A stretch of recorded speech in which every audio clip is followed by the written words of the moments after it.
I sit in William Peterson's office, surrounded by mahogany paneling that smells faintly of lemon polish. Father's presence lingers here among framed diplomas and the silver-framed family portraits. Peterson keeps on the credenza behind his massive desk. 1 week since we buried Richard Clark beneath a granite headstone that listed his accomplishments but said nothing of the man. 1 week of numbness, of casseroles from neighbors, of Eleanor accepting condolences with practiced grace, while Victoria documented her grief for her followers. Peterson shuffles papers, clears his throat. As you know, Dr. Clark's estate is substantial. The total value approaches $9.5 million, not including personal effects and real estate holdings. My mother straightens in her chair, pearl earrings catching the light. Her black dress is Chanel, her grief accessorized to perfection. Eleanor, as stipulated, you'll receive the primary residence and the investment portfolio established in 1992, Peterson continues, his voice maintaining the neutral tone of someone who has delivered both fortunes and devastation across this desk. Victoria, the lakeside vacation property transfers to you, along with the trust fund established on your 21st birthday. Victoria squeezes my hand, her French manicured nails digging slightly into my skin, a show of solidarity for Peterson's benefit. Her Instagram will feature a touching sister moment later, filtered in tasteful black and white. Isabella, Peterson says, looking up from the papers. His eyes flicker with something hesitation, perhaps. Your father has left you the controlling interest in Clark Medical Technologies and the bulk of his liquid assets. My breath catches. The room tilts slightly. However, Peterson continues, there is a condition. Of course, their island father never gave anything freely, not even at the end. The bequest is contingent upon confirmation of paternity through DNA testing. The words land like slaps. My hands begin to tremble against the leather armrests. My mouth goes desert dry as humiliation washes over me in a hot wave. Surely there's been some misunderstanding, Eleanor says, her voice honey-sweet with concern that doesn't reach her eyes. Victoria's hand returns to mine, a mockery of comfort. Poor Bella, she murmurs. Daddy always did have an unusual sense of humor. Peterson removes his glasses, polishing them methodically with a monogrammed handkerchief. The instructions are quite specific. Miss Clark must provide DNA verification from an accredited laboratory. The results must be cross-checked against family markers already on file. Already on file? My voice sounds strange, distant. Your father provided his own sample before his passing. He was thorough. The memory surfaces unbidden my 10th birthday. Victoria at the grand piano, her fingers dancing across the keys while father beamed with pride. Later, when I showed him my straight-A report card, he barely glanced at it. Books are easy, Isabella. Real accomplishment requires something special. I had tried harder after that. Earned academic scholarships, graduated summa cum laude. Nothing was ever special enough. He planned this humiliation with the same precision he used in the operating room. The question burns inside me. Why? Was a lifetime of subtle rejection not enough? Did he need this final public denial? Part of me, the wounded child still seeking validation, wants to walk away, refuse the test, deny him this posthumous power. But the archivist in me, the woman who spends her days preserving historical truths, needs to know. Evidence doesn't lie. People do. I'd like to speak with Mr. Peterson privately, I say, my voice steadier than I feel. Victoria's laugh tinkles like expensive crystal. Daddy always had his little jokes, Bella. We'll sort this out as a family. The word family sounds hollow in her mouth, a designation I've never fully qualified for. Without the test, Peterson explains, his tone gentler now, the inheritance reverts to a secondary distribution plan. There would be nominal bequests to various medical charities, with the remainder divided between Mrs. Clark and Victoria. Eleanor and Victoria exchange glances, a silent communication perfected over years of Sunday brunches and charity functions. I was too busy, or too unwelcome to attend. They're already mentally spending the money, planning vacations to places where Victoria's followers will admire her curated grief against picturesque backdrops. The legal position is quite clear, Peterson continues. Without verification, you forfeit the inheritance. The stakes crystallize in my mind. This isn't just about money. It's father's final chance to reject me publicly, to confirm what he'd implied throughout my life, that I didn't belong. Without the test, I lose everything, including the chance to understand why he'd orchestrate this final act of cruelty. How long would the testing take? I ask, focusing on practical details to keep the emotions at bay. 2 weeks for results, perhaps less given the priority status I can request. Eleanor brushes invisible lint from her sleeve. William, surely there's a way to expedite matters. The foundation gala is next month, and the family should present a united front. Victoria nods. And I've scheduled the villa renovation to begin in 3 weeks. The contractor requires a substantial deposit. The door opens, and Margaret Wilson appears in the doorway, her sensible blazer and practical bob a stark contrast to my mother and sister's polished perfection. My colleague from the university archives raises an eyebrow at the tableau before her. I've been waiting outside for an hour, she says, directing her words to me alone. You look like you need coffee and air. The choice presents itself. Remain in this circle of artificial concern and calculated maneuvers, or step away with the one person who has no stake in the Clark family drama. Margaret doesn't care about vacation villas or foundation galas. She cares about truth just as I do. I stand, smoothing my skirt with hands that have steadied somewhat. Mr. Peterson, I'll call tomorrow to arrange the testing. Margaret positions herself between me and my family, a human buffer against their practiced manipulations. Miss Clark needs time to process. I'll drive her home. Victoria opens her mouth to protest, but Eleanor places a restraining hand on her arm. They'll regroup, strategize over lunch at the club where Eleanor has maintained a membership for 30 years. As Margaret leads me toward the door, Peterson calls after me. Isabella, for what it's worth, your father was complicated. I've known him for decades, and I never fully understood his motivations. I pause, one hand on the doorframe. I want to know the truth, I tell him, my voice low but firm, whatever it costs. 3 days after the humiliating scene in Peterson's office, I'm arranging specimens in the climate-controlled storage room of the university archives when my phone vibrates. Margaret peers over a stack of Civil War letters. Everything okay? It's Victoria, I say, checking the message. They're on their way to my condo. Margaret raises an eyebrow. Want me to stay late? We could finish cataloging the Palmer collection. No need for both of us to suffer. I slip the phone into my pocket.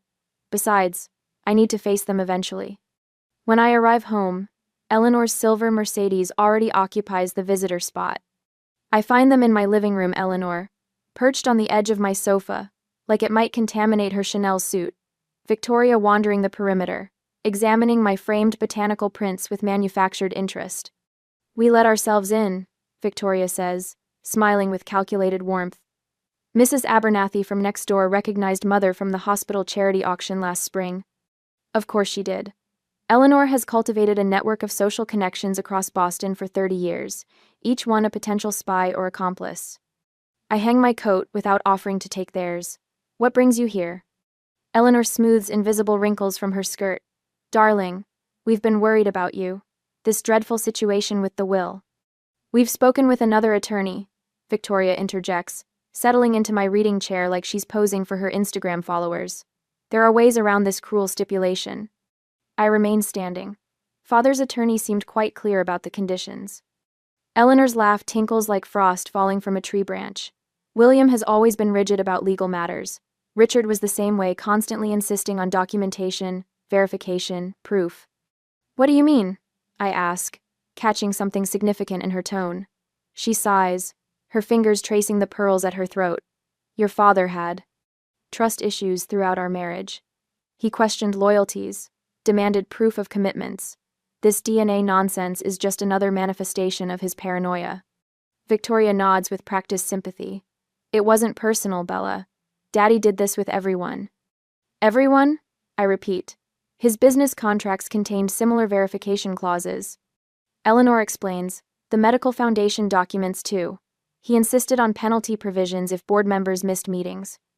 My archivist's mind begins collecting data points, arranging them in chronological order. How long was he like this? Eleanor's gaze shifts to the window. From the beginning, really. He hired private investigators to follow me. Twice. Eleanor's gaze shifts to the window. When? The question emerges sharper than I intended. Once before we were married, and again after Victoria was born. Victoria fidgets with her watch, a diamond-encrusted Cartier that sparkles aggressively in the afternoon light. Mother always handled it gracefully. Unlike some of his medical colleagues' wives, who would have caused scenes. A picture forms in my mind: Richard Clark, renowned surgeon, methodically documenting perceived slights and suspected betrayals throughout his life. Not just with me, but with everyone. The revelation shifts something fundamental in my understanding. His coldness toward me wasn't unique, it was systematic suspicion applied to everyone in his orbit. The Christmas when I was 12, I say slowly, when Father gave everyone those engraved watches but handed me a book on Greek mythology instead, was that part of this pattern? And Eleanor waves her hand dismissively. Richard had peculiar ideas about appropriate gifts. The watches were for the hospital board. You're reading too much into ancient history. But I'm thinking of the inscription he'd written inside that book. To understand the present, study the past. At the time, I thought it was encouragement for my budding interest in history. Now I wonder if it was a clue. Father's occasional kindness, I say, testing the theory forming in my mind. Was it genuine or just performance? Victoria rolls her eyes. Bella, honestly, must you analyze everything to death? We're trying to help you avoid public humiliation. My attention catches on her word choice. Public? Word travels in Boston, Eleanor says. If you proceed with this test, people will talk. Questions will be raised about our family that are better left unanswered. Memory fragments slot into place arguments overheard between my parents about loyalty and proof that I'd never fully understood. Father's insistence on examining Victoria's school records, while barely glancing at mine despite my higher grades. His detailed journals documenting hospital board meetings, family events, even weather patterns. This test isn't about humiliating me, I say slowly, certainty building with each word. It's about exposing something else entirely. Victoria stands abruptly, moving to the window. This delay is inconvenient for everyone, Isabella. I have commitments. My influencer brand launch next month requires significant investment. The funds from my share of the inheritance are already allocated. There's genuine fear beneath her polished veneer. Victoria's carefully curated life depends on maintaining appearances, and appearances require money. Your country club membership renewal is coming due as well, isn't it, Mother? I ask, remembering the annual drama that accompanied that particular check. Eleanor stiffens. My social standing requires certain obligations. The Duxbury Club has been part of our family tradition for generations. Classed. They're not cartoon villains twirling mustaches, they're genuinely frightened about losing the lifestyle and identity they've built. For them, delayed inheritance means immediate crisis. Perhaps we could come to an arrangement, Victoria suggests, her tone softening. Once the inheritance is settled, we can sort out any misunderstandings. Misunderstandings? I repeat. Victoria's mask slips for just a moment. Mother always said Daddy was paranoid about family loyalty, especially after your birth. Eleanor shoots Victoria a warning glance that speaks volumes. Victoria, please. My phone buzzes a text from Margaret. Found something interesting in the hospital archives. Call me. I need you both to leave, I say with newfound clarity. I have an appointment. Victoria begins to protest, but Eleanor stands, recognizing the steel in my voice. We'll continue this discussion later, Isabella. Remember that family matters should remain private. After they leave, I call Margaret, who answers immediately. Family histories are my specialty. Let me help. I need access to the medical school archives, I tell her. Specifically anything about visiting surgeons from the early 1992. I need access to the medical school archives. Already ahead of you, she says. Meet me in the archive room in 30 minutes. I hang up and call Peterson's office. His secretary puts me through immediately. Miss Clark, he says, I was about to call you. How can I help? My father's instructions were specific, I say, but I need to know where your loyalty lies in executing his wishes. His pause is brief but significant. My loyalty is to executing his wishes fairly, Miss Clark, whatever that entails. Good, I reply, because I need to approach this systematically. We need primary sources, not family mythology. I gather my coat and keys, my mind already organizing the investigation ahead. My archivist skills, Margaret's research abilities, and Peterson's legal guidance will uncover whatever my father wanted me to find, whatever truth he couldn't or wouldn't reveal while alive. As I lock my door, I realize I'm no longer afraid of what the DNA test might show. For the first time, I'm afraid of what I'll do with the truth once I have it. 30 minutes later, I walk through the university's special collections department, my fingers trailing along polished oak shelves. The Richard Clark Memorial Medical Collection arrived yesterday, 27 boxes of journals, photographs, and memorabilia, documenting my father's distinguished surgical career. A donation that Peterson called stipulated in the will, regardless of DNA test outcomes. My father's final attempt to secure his legacy, carefully orchestrated months before his death. The thought should sting, but after 2 weeks of sleepless nights and carefully catalogued suspicions, I've moved beyond hurt to calculated curiosity. Box 14 needs your attention, Margaret says, appearing beside me with a steaming mug of coffee. Several journals from the 1,980 seconds that don't match the official donation inventory. I take the coffee, inhaling the rich aroma. Personal or professional? Personal. Very personal. Her eyes hold mine. I started preliminary cataloging and found entries that mention your mother, and someone named Laurent. The name triggers something a half-remembered argument between my parents when I was 7 or 8. My father's voice rising uncomfortably in our kitchen. Laurent's fellowship ended 15 years ago, Eleanor. 15 years.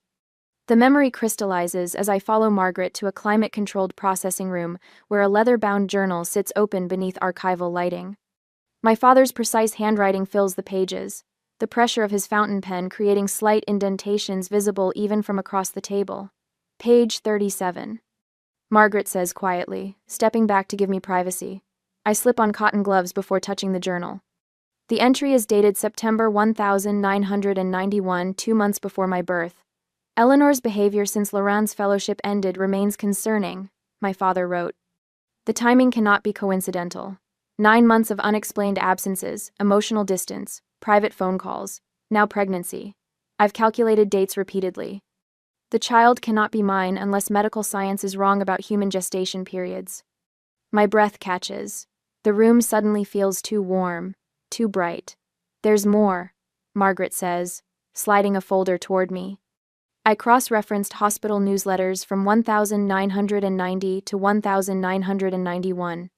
Dr. Antoine Laurent completed a visiting fellowship at Massachusetts General during exactly that period. I flip through photocopied newsletters, stopping at a grainy photograph of a tall man with wavy dark hair standing beside my mother at a hospital fundraiser. Eleanor looks radiant, laughing up at him while touching his arm with casual intimacy. The archives contain 27 photographs from hospital functions during that period. Margaret continues. Your mother appears in 23. Dr. Laurent appears in 19. They're photographed together in 15.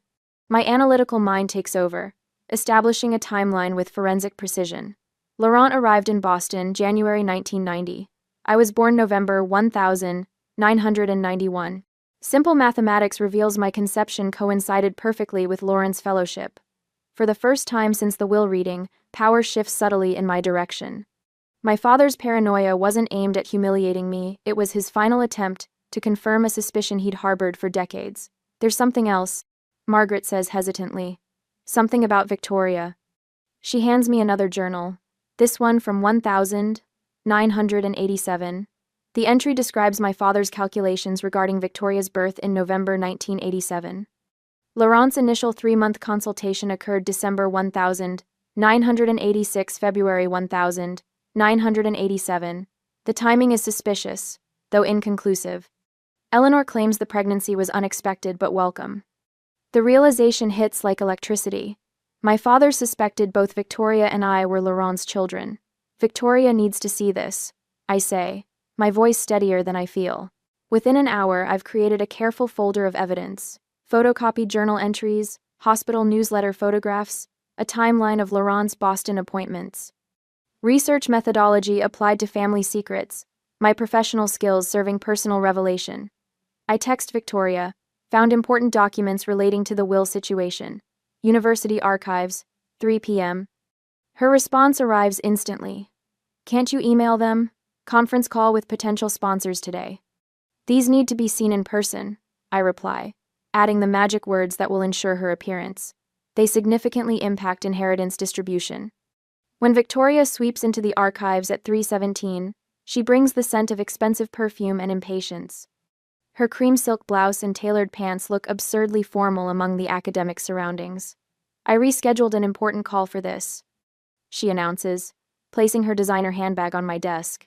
This better be worth it. At Island, I gesture toward the chair opposite mine. I've been researching family history. Victoria sighs dramatically. Isabella, we have people for genealogy projects. I can recommend Mother's researcher, who traced us back to the Mayflower for her DAR application. This isn't about distant ancestors. I slide the folder toward her. It's about our father, and a French surgeon named Antoine Laurent. Her perfectly manicured hand hesitates above the folder. Something flickers in her eyes, recognition, perhaps even fear. Who's Antoine Laurent? She asks, but her voice lacks conviction.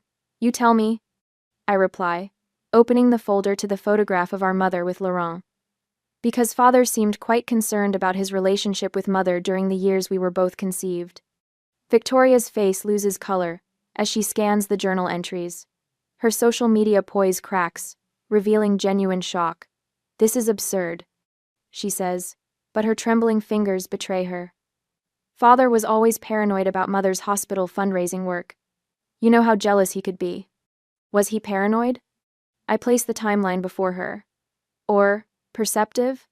Laurent was in Boston exactly 9 months before my birth, and before that, he consulted at Mass General 9 months before yours. Victoria's gaze snaps to mine. What exactly are you suggesting? I'm taking the DNA test tomorrow, I say calmly. Are you prepared for what it might show about both of us? The power dynamic between us inverts completely. For 31 years, Victoria has been the favored daughter, the undisputed Clark heiress. Now she stares at me with dawning comprehension of what these documents suggest. You're enjoying this, she whispers. No, I answer truthfully. I'm simply bringing truth to light. For once, I'm not the one being manipulated. Victoria gathers her purse with shaking hands and stands. Mother needs to know about this. I'm sure she already does, I reply.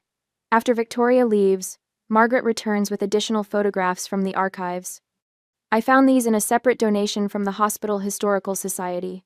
Society functions your father didn't attend, but your mother and Dr. Laurent did.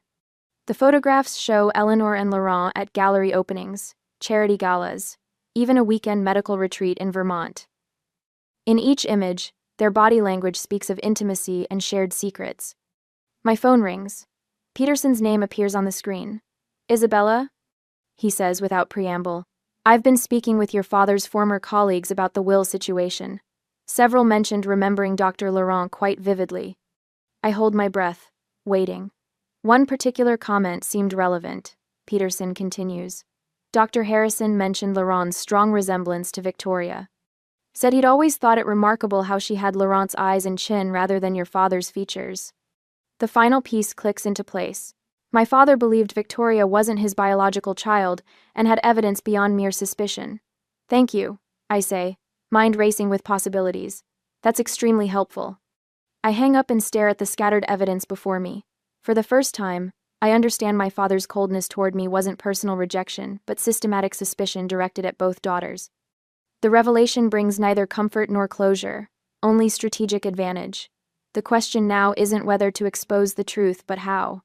Do I confront Eleanor immediately with what I've discovered? Or gather more evidence first? I glance at Margaret, who watches me with concerned eyes. What would you do? I ask. Document everything, she answers without hesitation. Then decide from a position of complete knowledge. I nod, archival instincts overriding emotional impulses. The truth has waited decades. It can wait a little longer until I have incontrovertible evidence. Tomorrow's DNA test will provide the final proof. Then I'll decide exactly how to use it. The next day, I step into the sterile reception area of Boston Genetic Partners, the scent of antiseptic and lemon-scented cleaner, replacing the faint smell of leather that permeated Peterson's office. The DNA testing facility operates with ruthless efficiency: online appointments, electronic intake forms, and a receptionist who processes me without a single unnecessary word. Isabella Clark, she confirms, scanning my driver's license. Sample collection room 3. Down the hall on your right. The collection process takes less than 5 minutes.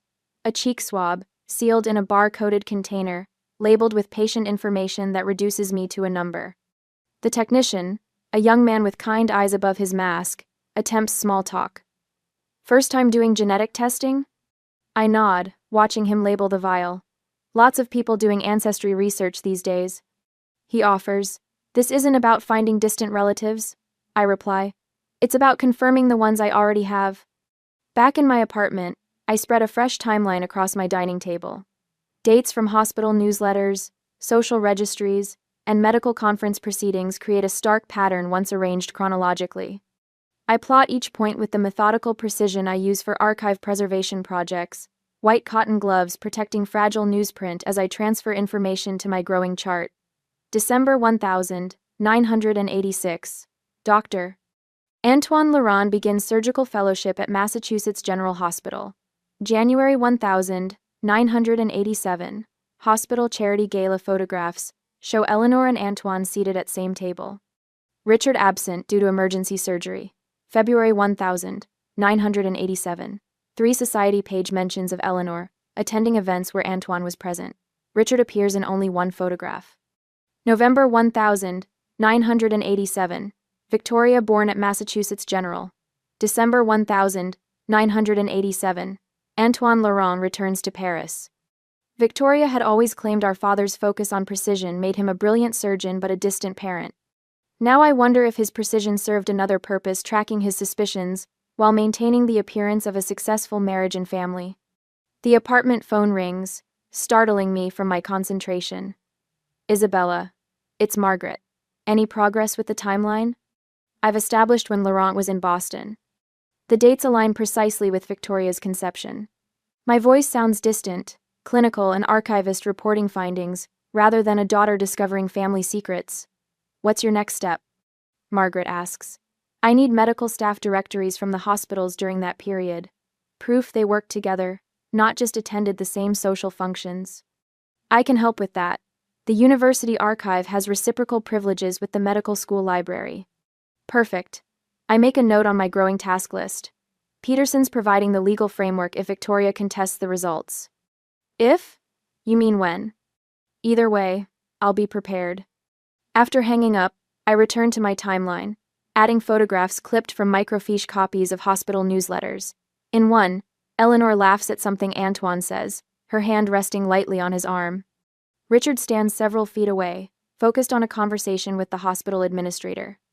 I establish a simple network diagram connecting archivists at 3 Boston universities, Peterson's legal colleagues with estate experience, and 2 genealogists who owe me favors for research assistance.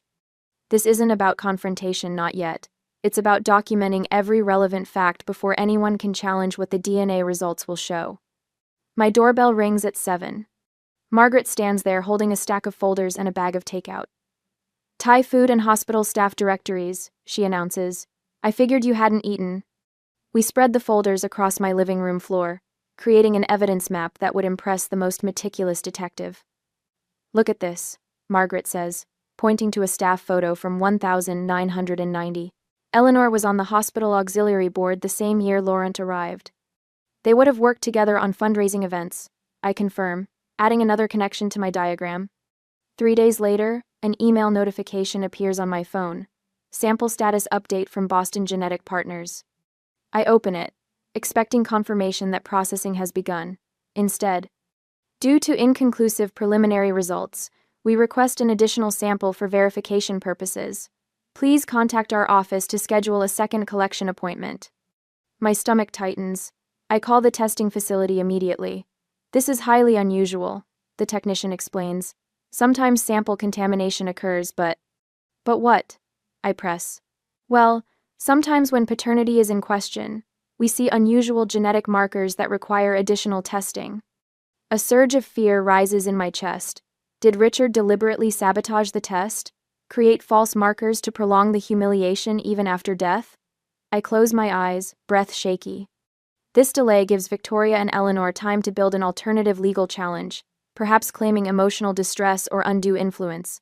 When I open my eyes, determination replaces fear. I schedule the second appointment for tomorrow morning. Even from the grave, he's making me prove myself. I whisper to the empty room. This time, I'll be prepared for any result. I return to my evidence wall, adding a new section for contingencies. What if both Victoria and I share Antoine as our father? What if neither of us is Richard's biological child? What if the inconclusive results are themselves evidence of something Richard discovered but never revealed? The answers won't come from emotional speculation. They'll emerge from methodical investigation documents, photographs, timelines, and finally, DNA. I need facts before feelings, evidence before confrontation. I touch the photograph of Richard accepting a medical award, his expression stern even in triumph. I'll find your truth, I promise. Whatever it island. The next day, the second DNA test goes smoother than the first.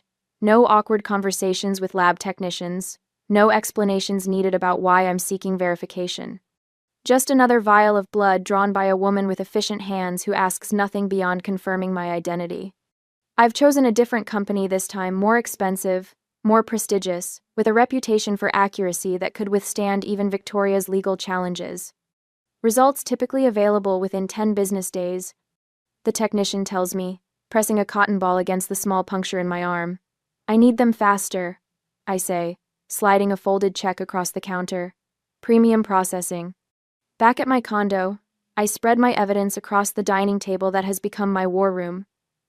Margaret brings coffee in the ceramic mugs we purchased during a museum conference last year.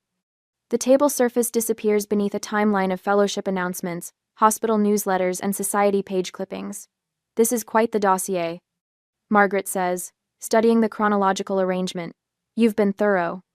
Archivists are nothing if not methodical. I tap a yellowed Boston Medical Quarterly from winter 1986. Look here. Antoine Laurent's fellowship began that year and he left next year, December. The announcement mentions his specialty in cardiothoracic surgical techniques, exactly what father was known for. Margaret lifts a society page photograph showing Eleanor laughing beside a tall man with Victoria's distinctive cheekbones. The resemblance is striking. Father must have seen it too. I arrange Victoria's birth certificate beside the photo. The timeline fits perfectly. Laurent was in Boston 9 months before she was born. The doorbell interrupts our analysis. Peterson stands in the hallway, briefcase in hand, expression grim. I've prepared the legal framework for various scenarios, he says, opening his briefcase at my kitchen table. Legal documents slide out in neat folders, color-coded tabs marking different sections. Yellow if both of you are Richard's daughters, green if neither island, blue if only one of you is biologically related. You think of everything, I say. Your father taught me to prepare for all contingencies. Peterson's fingers linger on the blue folder. Isabella, you should understand the implications. If Victoria contests these results, she will, I interrupt. She's already positioning herself on social media. Poor Victoria, traumatized by Daddy's cruel will.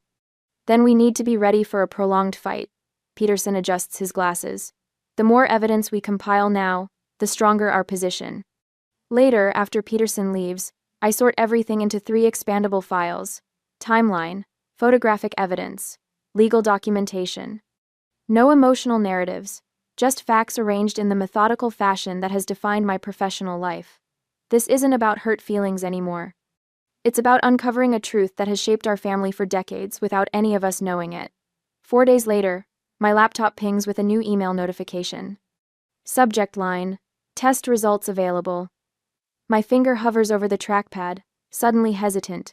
What if I'm not his daughter either? What if this destroys what little family I have left? The question paralyzes me. For all my preparation, all my evidence gathering, I haven't fully confronted the most frightening possibility that proving Victoria isn't Richard's daughter might simultaneously prove that I'm not either. That I've been building a case that will ultimately disinherit me too. Will, knowing the truth, heal or destroy me? Is this what Richard really wanted? My phone rings, startling me from my paralysis. Peterson's name appears on the screen. Victoria has requested an emergency meeting, he says without preamble. She claims to have new information regarding the will. What kind of information? She wouldn't say, but she insisted on meeting tomorrow morning. His voice lowers. Isabella, have you opened your results yet? I was just about to. I stare at the unopened email. Whatever they show, we need to be prepared before this meeting. After hanging up, I take a deep breath and click the email. The laboratory letterhead appears, followed by clinical language about methodology and controls.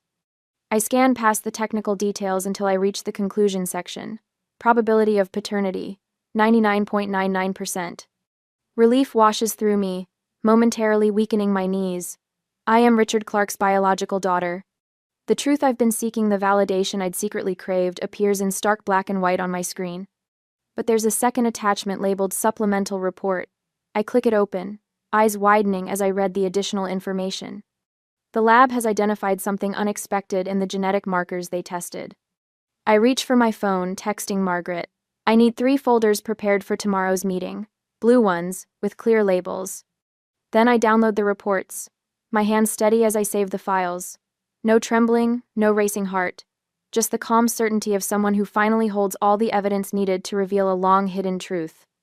Tomorrow at Peterson's office, the truth comes out, all of it. That night, I clicked through Victoria's Instagram for the 3rd time today, watching her calculated character assassination unfold in real time. Her latest post shows her gazing pensively at our father's gravestone, black manicure resting dramatically against the polished granite. The caption reads, "When family betrayal cuts deeper than grief. Some secrets were never meant to be uncovered. Family betrayal. Truth hurts. Healing journey." The comments section overflows with sympathetic responses from her followers. "Stay strong, V. Sending prayers during this difficult time." Victoria has curated her public image with precision, the grieving daughter now facing mysterious additional trauma. My phone buzzes with a text from Margaret. "Boston Globe Society page just called the archive asking about you. Reporter named Harriet Winters." My stomach tightens. Victoria has escalated beyond social media. The society pages our mother has cultivated relationships with for decades now represent a more dangerous battlefield. I pull up the columnists' recent articles, charity galas, museum openings, and the occasional tasteful scandal among Boston's elite.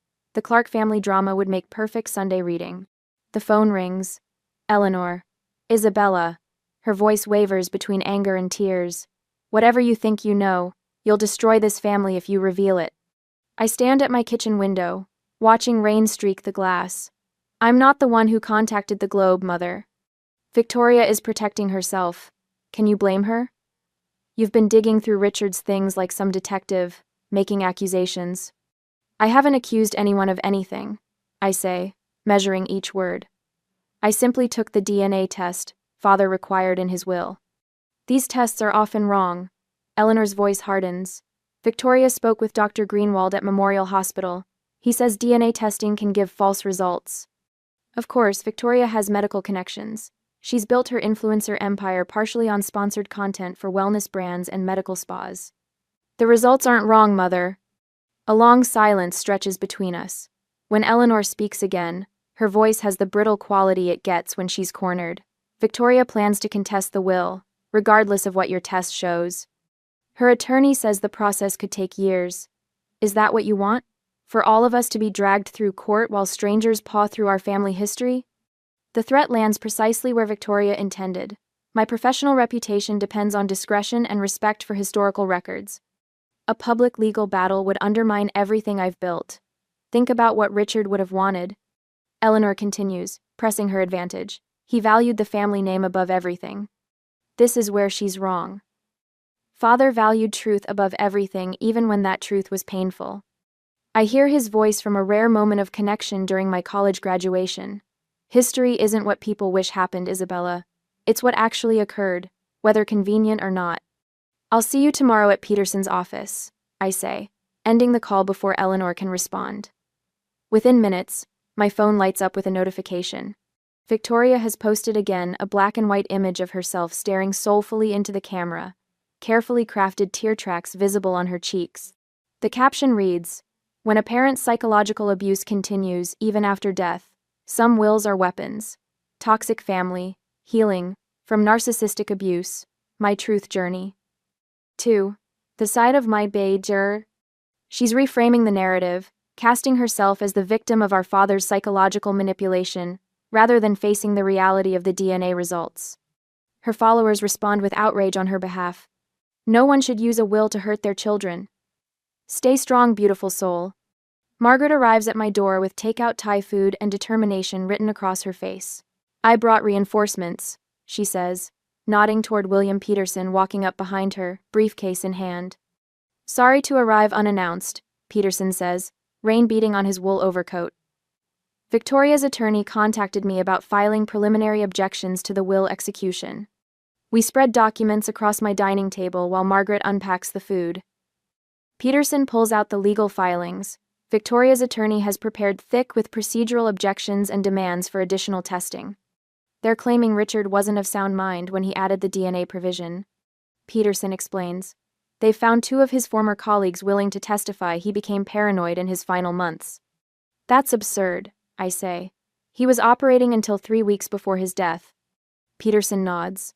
I know, but they're creating a paper trail to delay everything. It's a standard tactic. Margaret lays out the files we've assembled: hospital newsletters showing Eleanor and Antoine Laurent at events, society page clippings, the DNA test results.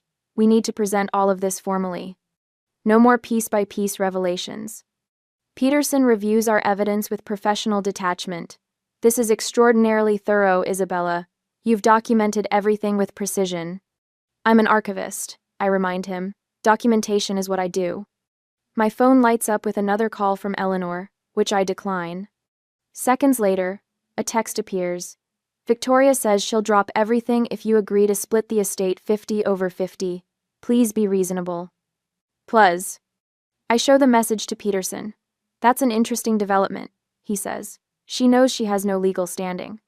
She's afraid, Margaret observes. The DNA results must have shocked her. Peterson opens his briefcase and extracts another folder. I obtained this today. The complete results from both testing companies, including the supplemental analysis. I scan the documents, pausing at a highlighted section. Subjects share maternal DNA markers only, no paternal markers in common. Victoria and I have different fathers. There's something else, Peterson says quietly. Victoria received a preliminary report 3 days ago. She's known since then. The realization hits me like a physical blow. While Victoria was posting about family betrayal and psychological abuse, she already knew the truth. She wasn't processing shock, she was conducting a preemptive public relations campaign. She's trying to control the narrative, Margaret says, echoing my thoughts. If she portrays herself as the victim of Richard's posthumous cruelty, she preserves her image even if the truth comes out. I flip through the supplemental report, absorbing the technical details that confirm what Richard apparently suspected for decades. I was his biological daughter. Victoria was not. I'll need all of this organized for tomorrow. I say, professional focus overriding emotional reaction. Everything chronological, with the most crucial evidence highlighted. Margaret squeezes my shoulder. I'll stay and help. We'll make duplicates of everything. Peterson stands to leave. Isabella, are you certain you want to proceed with the full revelation? Victoria has made it clear she'll fight this publicly. I think of Victoria's calculated Instagram posts, the society columnist preparing to feast on our family secrets, Eleanor's frantic attempts to preserve appearances. For 31 years, I've lived in the shadow of their carefully constructed reality. I'm not coming to argue. I tell Peterson, I'm coming with evidence that can't be disputed. After Peterson leaves, Margaret and I work late into the night, organizing documents, highlighting key passages, creating a timeline that traces Eleanor's relationship with Antoine Laurent alongside Victoria's birth. Every piece fits together with the neat precision of historical fact rather than family mythology. You know what bothers me most? I say as we finish the final presentation folder. It's not that Victoria isn't Richard's daughter. It's that they've known or at least suspected all along. Every time they made me feel like I didn't belong, they were projecting their own secret.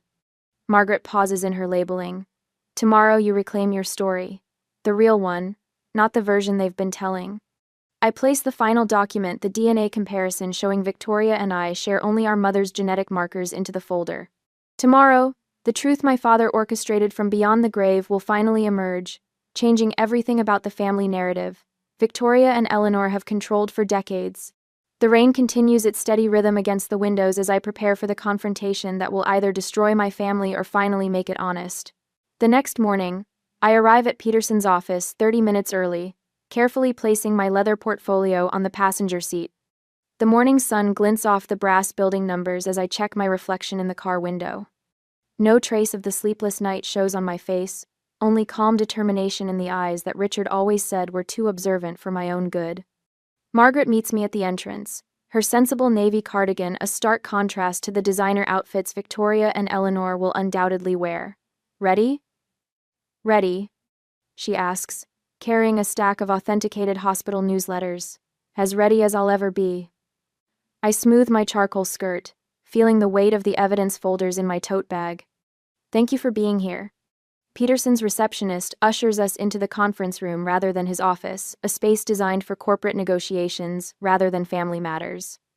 The long mahogany table gleams under recessed lighting, water glasses and legal pads at each place setting like formal dinner arrangements. "Miss Clark."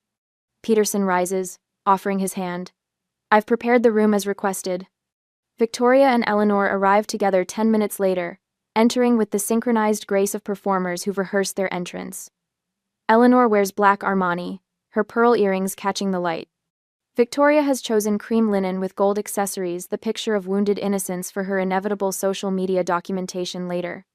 Their practiced smiles falter when they notice Margaret arranging documents at the far end of the table. "I wasn't aware this would be a group meeting," Eleanor says, voice honeyed with artificial concern. Peterson gestures toward the chairs. Isabella requested additional space for documentation purposes. I wait until everyone is seated before distributing the folder's thick manila envelopes with neatly labeled tabs. My hands remain steady, my archival training evident in the precise organization of each document. "What's all this?" Victoria asks, not opening her folder. "Evidence," I say simply. "Everything properly authenticated and dated." Eleanor opens her folder first, skimming the contents with practiced nonchalance until she reaches the highlighted section of the DNA report. Her fingers freeze on the page. Victoria, watching her mother's reaction, finally opens her own folder. The color drains from her face as she reads the words "maternal match only," highlighted in yellow. "These tests are often inaccurate," Eleanor says, voice rising slightly. "We should get second opinions." "William, surely you understand the importance of verification in legal matters." I remove a second folder from my bag. I anticipated that response. This contains results from a different laboratory, same conclusion. Peterson clears his throat. "I've reviewed both reports. They appear scientifically sound and legally admissible." Victoria slams her folder shut. "This is ridiculous. Some laboratory error doesn't erase 34 years of family history." "It's not just the DNA," I say, opening my portfolio. "Margaret has helped me compile a comprehensive timeline." Margaret slides the first document across the table. A hospital staff directory from 1986 to 1987. Dr. Antoine Laurent served as visiting cardiovascular surgeon at Boston Memorial from December 1986 through December 1987. I point to the highlighted entries. Victoria was born in November 1987, exactly 9 months after the hospital gala in February. Eleanor's hand trembles slightly as she reaches for her water glass. The DNA results show that Victoria and I share maternal DNA, only different fathers. I continue, my voice steady. "I am Richard Clark's biological daughter. Victoria is not." Margaret places a yellowed hospital newsletter on the table. The front page shows Eleanor laughing beside a tall man with Victoria's distinctive chin dimple. Richard appears in the background, watching them. "The 17th of December, 1986, Margaret says. The caption identifies Dr. Laurent and Mrs. Clark as co-chairs of the holiday fundraising committee. By Victoria's carefully maintained composure finally cracks. "You've been planning this humiliation all along, just like Richard." I meet her gaze steadily. "I only sought the truth. Father did too, apparently he found it." Eleanor's perfectly manicured hands spread flat against the table surface, as if trying to anchor herself. "Richard and I were having problems," she whispers. "He was never home. The medical practice consumed him." "Mother, I know not conticate." Victoria gasps. "Antoine was kind when Richard was cold," Eleanor continues, words spilling out after decades of containment. "It was brief, just a few months before he returned to France." Peterson adjusts his glasses, clearly uncomfortable with this confession. The legal implications are quite clear. The will specifically required biological relation to Richard Clark to inherit the controlling interest and liquid assets. His legal assistant, who has been quietly taking notes, looks up with undisguised interest. The second assistant by the door fails to maintain a professional mask, her eyebrows rising at Eleanor's confession. Victoria's hands begin to shake, her social media persona crumbling under the weight of reality. This can't be happening. My entire life has been a lie. I didn't create this situation, I say quietly. I simply uncovered what was hidden. Eleanor reaches for Victoria's hand. Richard suspected but never confirmed. He loved you in his way, Victoria. Not enough to leave me his company, Victoria says bitterly. Not enough to treat me as his own after I failed to be the perfect daughter.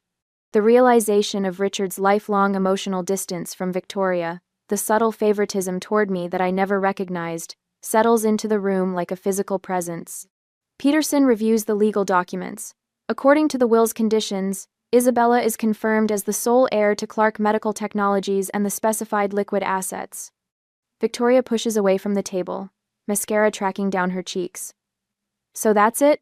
35 years as Richard Clark's daughter erased by a DNA test?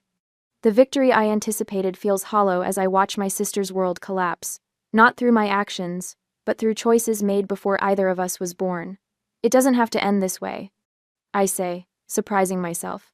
The will specifies what I receive, not what I do with it afterward. Peterson looks up sharply. Isabella? I'd like to establish a trust for Victoria, I continue. There's no legal obligation, but there is a moral one. We're still family, at least half-sisters by blood. Victoria stares at me, suspicion warring with desperate hope on her face. William, could you draft a modified agreement? I ask. I'll retain controlling interest in Clark Medical, but provisions should be made for both Victoria and Eleanor. Peterson nods, professional demeanor returning. I can prepare the necessary paperwork. Eleanor's perfect posture finally breaks as she slumps slightly in her chair. Why would you do this, Isabella? After everything? I gather the DNA reports, slipping them back into my folder with an archivist's care. Because Richard Clark's final lesson wasn't about DNA or inheritance. It was about the difference between legal family and chosen family. I close the portfolio. I'm choosing to be better than his example. Victoria wipes her tears with trembling fingers. I don't understand you, Bella. For the first time in my life, I see my sister clearly not as the golden child or the social media star, but as someone as damaged by Richard's manipulations as I was. You don't have to understand me, I reply. Just know that some connections go deeper than DNA or legal documents.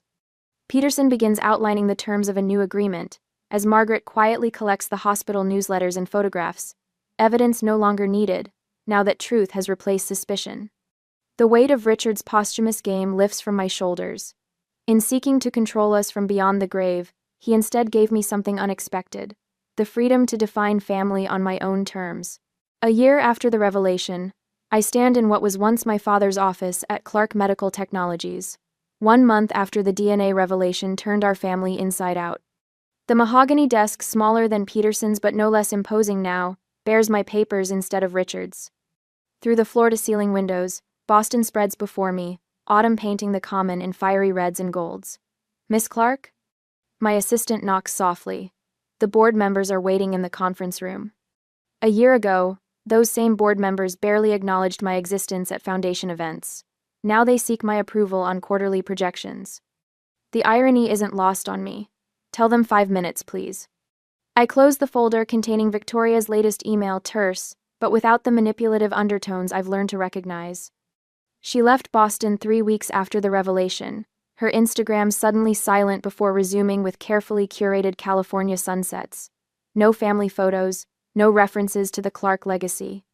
Just Victoria reinventing herself 3,000 miles from the truth. Eleanor sold the main house within 2 weeks, moving to a Beacon Hill condo that could fit inside the original home's grand foyer. Our weekly lunches remain awkward affairs filled with weather observations and halting attempts at deeper connection. Yesterday, she mentioned Antoine's name without flinching. Progress, perhaps. Need help sorting those? Margaret asks from the doorway, gesturing toward the banker's box of personal items I've been avoiding. What would the archivists say if they knew I was procrastinating on proper documentation? I attempt a smile. Margaret pulls up a chair. They'd say personal archives are the hardest to catalog objectively. Together we sift through the remnants of Richard's private life photographs, medical conference badges, handwritten notes in margins of journal articles. Margaret pauses, holding up a folder labeled, Family Records Confidential. Isabella, look at this. Inside, medical records dating back 30 years, genetic screening.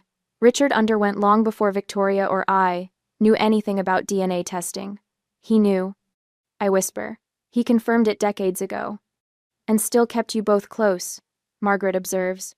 That's something, isn't it? The realization settles over me. I spent years seeking validation from a man who knew the truth all along.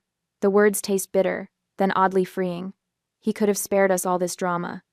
Or maybe this was his way of forcing the truth into the open, Margaret suggests. You're an archivist.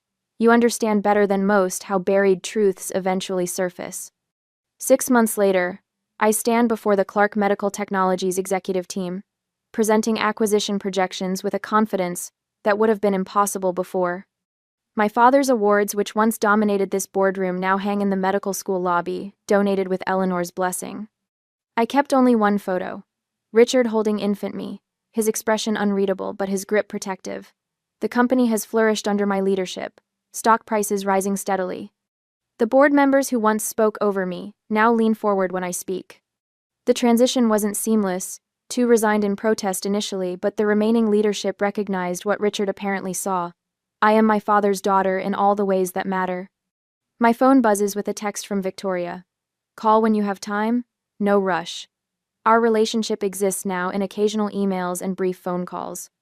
The pretense is gone, replaced by something cautious but genuine. Last month, she asked about our childhood summer vacations, wondering aloud if her memories had been rewritten to fit a narrative. Eleanor has been unexpectedly forthcoming during our monthly dinners. She speaks of Richard's emotional absence, of Antoine's kindness during a difficult period in her marriage. He noticed me when Richard only saw his work, she explained, twisting her napkin. It wasn't just physical. He valued my thoughts when your father couldn't hear them. I established the Laurent Medical Scholarship for French exchange students last quarter, a quiet acknowledgement of complicated truths. Victoria called after the press release, her voice uncharacteristically vulnerable. Thank you, she said simply, for not erasing him. 2 years after Richard's death, I stand alone at his grave, early morning mist wrapping around the granite headstone. The cemetery is silent except for distant traffic and birdsong. I place white lilies against the stone, their perfume sweet in the autumn air. You thought this would destroy us, I say quietly, but it forced us to build something real instead.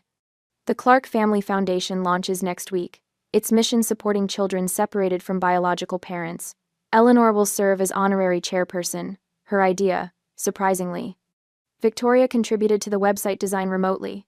Neither relationship is healed completely, but the foundation gives us neutral ground to rebuild. Family is more than biology. I practice my opening lines for the foundation launch. It's truth, even when painful. It's choosing connection when lies would be easier. A breeze stirs the cemetery trees, sending golden leaves spiraling down around me. I run my fingers over my father's engraved name, feeling neither the anger that consumed me in Peterson's office nor the vindication that followed the DNA revelation. Instead, I find something unexpected: gratitude. You gave me an unexpected gift, Father, I whisper. Freedom from pretense and the chance to build authentic connections. Walking back to my car, I realized the most valuable inheritance wasn't controlling interest in the company or the financial security that came with it. Sometimes the most precious inheritance isn't what's in the will, it's the truth that sets you free.